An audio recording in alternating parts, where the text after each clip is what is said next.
we are going to study about Introduction of Partnership. Chapter 1 Standard 12 Account Part 1. Partnership के बारे में learn करने से पहले मैं आप सबको स्टैंडर्ड 11 अकाउंट पे अपने कौन से पॉइंट लर्न किए थे वो मैं आज आपको समझाने वाला हूँ। स्टैंडर्ड 11 में आपने जनरल, उसके बाद सब्सिडरी बुक, जनरल और सब्सिडरी बुक के बाद अपनी पोस्टिंग कैसे करते वो सीखा था।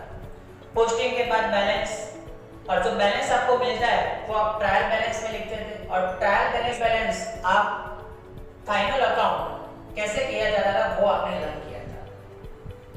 और फाइनल अकाउंट में आपने trading account and profit and loss account, ये दो अकाउंट और एक स्टेटमेंट बैलेंस शीट कैसे रेडी किया जाता है वो आपने सीखा था। और adjustment, every adjustment minimum two effect, वो भी आपने सीखा था।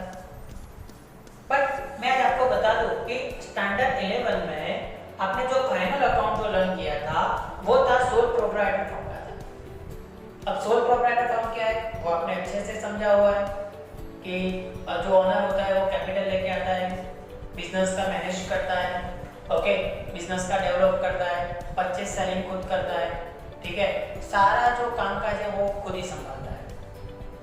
प्रॉफिट है तो भी, और लॉस जैसे रिस्क भी वो खुद उठाता है। वो सब आपने सबने समझा हुआ है, ओके। बट यहाँ पे सोल प्रोप्राइटर फर्म की लिमिटेशन की वजह से, ऐसे जैसे कि कैपिटल की जो लिमिटेशन है, मैनेजमेंट पावर की जो लिमिटेशन है, वो लिमिटेशन की वजह से पार्टनरशिप फर्म इमर्ज होता है। तो आज हमें यहाँ पे सीखना है कि ऐसे कौन से रीजन है जिसकी वजह से पार्टनरशिप फर्म इमर्ज होता है। बट वो समझने से पहले अब नेक्स्ट मैं आपको समझाने जा रहा हूँ स्टैंडर्ड 12।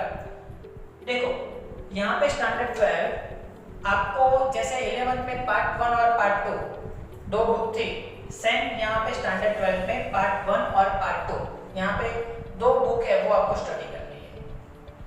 पार्ट 1 में 1 to 7 चैप्टर है, पार्ट 2 में 1 to 6, टोटल हो गए 13 चैप्टर। तो आपको 13 चैप्टर ये पूरे साल में लर्न करना है, ओके। अब बात की जाए पार्ट 1। पार्ट 1 में फर्स्ट चैप्टर है इंट्रोडक्शन टू पार्टनरशिप, जो आज हम लर्न कर रहे हैं। Second final account of partnership firm, okay. Final account आपने 11 में लर्न किया था, बट वो क्या था, सोल प्रोप्राइटर फर्म का था। बट हम 12th में लर्न करने वाले पार्टनरशिप फर्म का। और यहाँ पे मैं आपको समझा दूं कि जब आप chapter number 2 final account of partnership firm learn करोगे तब trading account, profit and loss account, balance sheet, ये दो अकाउंट और एक स्टेटमेंट ये तो रहेगा, बट दो एक्स्ट्रा अकाउंट आपको रेडी करने होंगे। तो दो कौन से रहेंगे, एक है आपका capital account and second profit and loss appropriation account. Capital account क्या है, profit and loss appropriation account क्या है, वो हम नेक्स्ट लेक्चर में लर्न करने वाले हैं। Third chapter valuation of goodwill, reconstruction of partnership, fifth chapter admission of a partner, sixth chapter retirement death of partner and dissolution of partnership. तो यहाँ पे 7 जो चैप्टर है 1 to 7 सारे पार्टनरशिप रिगार्डिंग है। तो मतलब सारे पार्टनरशिप रिगार्डिंग है, तो पार्टनरशिप की जो थियरी है वो आपको याद करनी जरूरी होगी यहाँ पे। तो आज हम चैप्टर 1 में पार्टनरशिप फर्म क्या है, कैसे इमर्ज होता है, ओके, और पार्टनरशिप डीड क्या है वो हम समझने वाले हैं, okay. First introduction. The partnership firm is emerged from capital and managerial limitation of sole proprietor firm. मैंने अभी आपको बताया कि सोल प्रोप्राइटर फर्म में जो कैपिटल की जो लिमिटेशन थी, जो मैनेजरियल स्किल की जो लिमिटेशन थी, ये दो जो लिमिटेशन है उसकी वजह से यहाँ पे इमर्ज होता है partnership firm, okay. Following are the reasons for the emerge of partnership firm. First reason, an individuals has sufficient fund है but does not have required skill, okay. किसी पर्सन के पास सफिशिएंट फंड, पैसे है, but कैसे manage करना वो उसके पास स्किल नहीं है। तो first reason. Second, an individual has required skill but does not have sufficient fund. Okay, यहाँ पे सेकंड सिचुएशन में स्किल है किसी पर्सन के पास बट उसके पास सफिशिएंट फंड नहीं है. And third, to distribute business risk को डिस्ट्रीब्यूट करने के लिए पार्टनरशिप फॉर्म इमर्ज किया जाता है. तो ये 3 पॉइंट आपको ध्यान रखना है. ओके, मैं आपको बता दूं कि इंट्रोडक्शन ऑफ पार्टनरशिप, तो यहाँ पे आपको 1 मार्क का एमसीक्यू मिलने वाला है बोर्ड के एग्जाम में, और सेक्शन सी में 3 मार्क का शॉर्ट क्वेश्चन. तो टोटल हो जाएगा यहाँ पे 4 मार्क्स. चैप्टर का वेटेज है 4 मार्क्स. ओके, ध्यान रखना. Next, more than one person, additional capital skill and managerial ability are required to run a business at a large level and for the expenses of any business. Business को expand मतलब उसके पास क्या होना चाहिए? पहले तो एडिशनल कैपिटल. ओके, उसके पास skill होनी चाहिए. Managerial ability are required to run a business at a large level and for the expenses of any business. Next, in this circumstances more than one person gather and become to supplement to each other and commence a business. This forms a business organization means partnership firm. Okay, तो ये आप ध्यान रखना. Next point, students यहाँ पे आप 3 partners देख रहे हो. पार्टनर है जिसके पास कैपिटल और लैंड है बट मैनेजरियल स्किल नहीं है. पार्टनर बी जिसके पास कैपिटल और मैनेजरियल स्किल है बट लैंड नहीं है. और लास्ट पार्टनर सी, कैपिटल और लैंड नहीं है बट मैनेजरियल स्किल और एक्सपीरियंस है. तो each of the person lacks in something. They have a strong desire to start up a business. Though each of the person lacks in something, they have a strong desire to start up a business. Hence, they decided to come together and form a partnership business. Partnership is a type of business organization in which 2 or more persons come together to carry on a business. The people who carry on a business are called as partners. Business activity is managed by all the partners jointly, or it may be managed by a partners on behalf of all other partners and share profit and losses of the firms.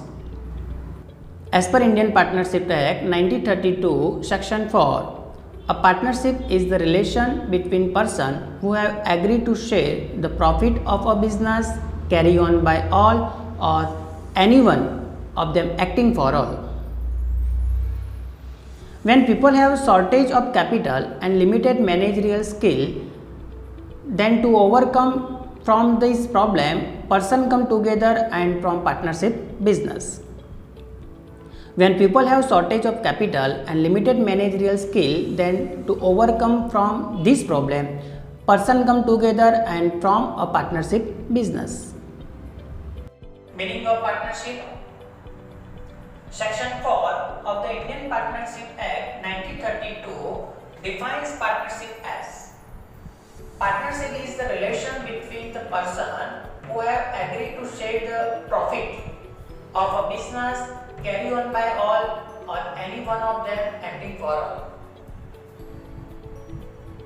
2 or more persons who are competent to undertake contract to earn profit from a legal business to business is termed as partnership. Okay, partnership. तो यहाँ पे देखो 2 or more person. आप सब जानते हो कि single person होगा तो वो क्या हो जाएगा? Sole proprietor firm. ओके, फिर से 2 or more persons who are competent to undertake a contract to earn profit from a legal business, the business is termed as partnership. And next meaning of partner, the person who enter into such relationship are individual called partners. और यही example को यहाँ पे समझो. 2 or more person, मैंने आपको 3 person की बात की, who are competent to undertake a contract. Okay, कोई कॉन्ट्रैक्ट करता है to earn profit from a legal business to business is term as partnership. Okay, and last meaning of partnership firm, the business run collectively partnership by two or more person is known as partnership firm. Okay, partnership firm किसको बोला जाएगा? The business run collectively in partnership by two or more person is known as partnership firm. ये तीनों words different है, ध्यान रखना। Partnership, partner और partnership firm. Okay, तो ये तीनों डेफिनेशन आप याद कर लेना। Once again I repeat this point. The partnership firm is emerged from capital and managerial limitation of sole proprietor firm. Okay, and following are the reason for the emergence of partnership firm. Three reason है। तो first reason मैंने समझा है कि an individual has sufficient funds but does not have required skill. Okay, fund है but skill नहीं है। An individual has required skill but does not have sufficient fund. Skill है but fund नहीं है। And to distribute business risk को distribute करने के लिए। And next, more than one person additional capital, skill and managerial ability are required to run a business at a large level and for the expenses of any business. And in these circumstances, more than one person gather and become the supplement to each other and commence a business. These forms of business organization means a partnership firm. क्या ध्यान रखना? Okay, to और more person, minimum 2 person तो होना ही चाहिए partnership firm में। और फिर से मैं आपको समझा दूं, पार्टनरशिप फर्म ये डेफिनेशन आपके लिए इजी रहेगी। टू और more person who are component to undertake contract to earn profit from legal business, the business is termed as partnership. And partner means the person who enter into such relationship are individual called partner. And last, meaning of partnership firm, the business run collectively in partnership by two or more person is known as partnership firm. वैसे तो यहाँ पे आप देख सकते हो कि board की एग्जाम में यहाँ पे 1 मार्क्स में एमसीक्यू पूछा जाता है, थियरी नहीं है, बट ये थियरी आपको याद रखनी जरूरी है। ओके, तो आप ये थियरी के पॉइंट है, इंट्रोडक्शन और ये तीनों मीनिंग याद कर लेना। ओके, नेक्स्ट लेक्चर में हम पार्टनरशिप के बारे में डिटेल में लर्न करते हैं।